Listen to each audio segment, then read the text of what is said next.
What's up, y'all? I want to get an update on the Revkit JL that we have been doing some upgrades on periodically. Done quite a bit to this, you know, the fabricated 10-inch axles, the rock crawler rather, long arm, Falcon shocks, Fox bump stops, all sorts of little miscellaneous goodies, moto built armor, Rebel bumpers, 42 stickies, 20-inch bead locks, hydro assist, all of that. And you know these guys that if you follow them, they beat the shit out of this poor thing. Its taillight I fixed like 3 times and they finally bashed it in so far. It was actually caved all the way in here. It's as far as I could get it out without starting to cut parts, but we're gonna do corner armor on it here, so I don't wanna butcher anything. But a couple upgrades that we just added onto it is a full set of Artec skid plates. Had to be cut up because their exhaust is so bent. It's not worth trying to refabricate everything, so we just put it up like that so it gives them some protection. It's aluminum all the way back. And this is again the rock crawler long arm. It does work with it. You just have to do some trimming in a couple spots and then add some spacers so there's no pressure on the aluminum to where it wants to crack. But the single biggest thing is a roll cage. So this super rad, obviously all DOM roll cage. We had custom powder coated to a bronze. It is removable. It does use bolts and clamps and such. You have to cut out your factory cage. Still works with the audio. We're gonna do, the overhead lights are good there. We'll add some overhead lights into the back. Bracing all the way through the front, still has the windshield, all the lights, capabilities, everything still functional up top there, which is super rad. So start kind of walk from front to back. Normally your A-pillar goes all up along here. Instead, this one we cut down here. You cap it off by welding a plate, and then we weld on a tube clamp, and it's the interlocking tube clamp, so it's very strong, which then goes all the way back, obviously. This doesn't connect to the actual cage. So normally it would be moving around because there's nothing structurally holding this anymore, but there's a couple tabs that are welded on here and then behind here into this B-pillar. And that's what holds it in place, especially for the guys that do the actual B-pillar chop, which we're going to do at some point. It's just their other side of the B-pillar is so jacked up. I wanted to make sure that we just kind of got through what we needed to get through in all the timelines that we've been working with.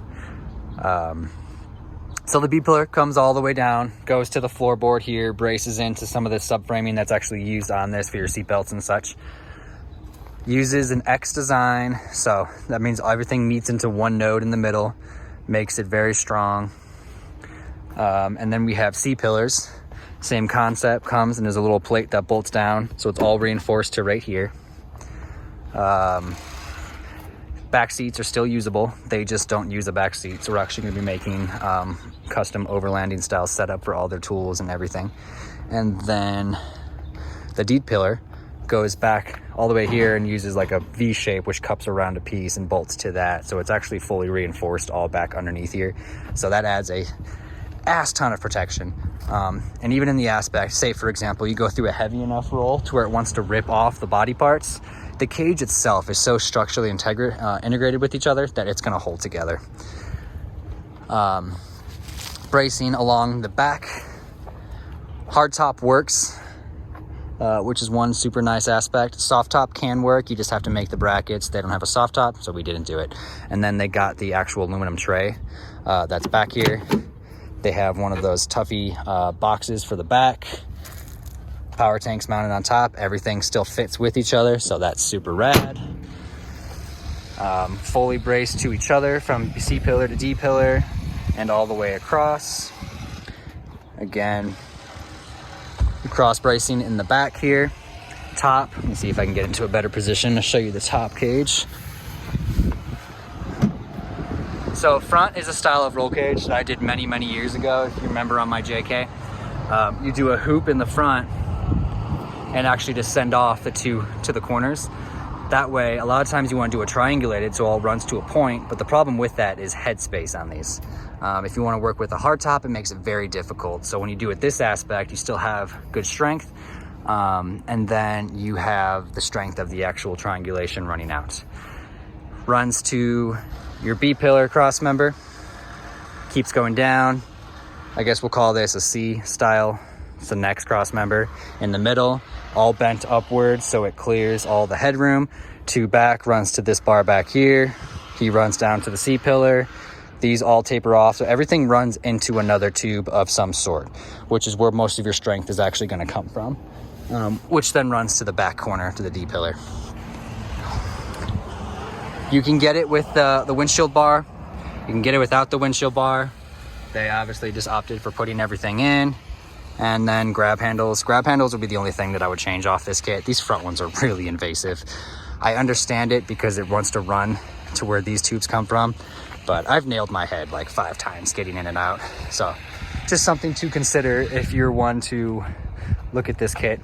Rear grab handles, and then again, you're able to make your sound pillar, or your sound bar work if you so choose. Otherwise, do what most everyone else does. Put sound pods in the back, speaker pods like wakeboard speakers, stuff like that.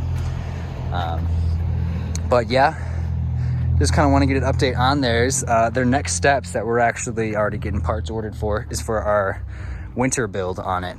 We're going full hydro, coilovers up front. I'm going to be doing a custom triangulation up front. It's going to be a single triangulated up front and then double triangulated in the rear with 16-inch coilovers. Pretty much everything's going to be custom made because there's just nothing that exists right now for it, so why not, kind of thing. But yeah, guys, if you have any questions, feel free to send me a message below.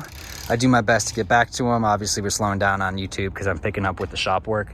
If you guys have any questions on anything for your own Jeep or truck or anything like that, feel free to give us a message over at Core Off-Road.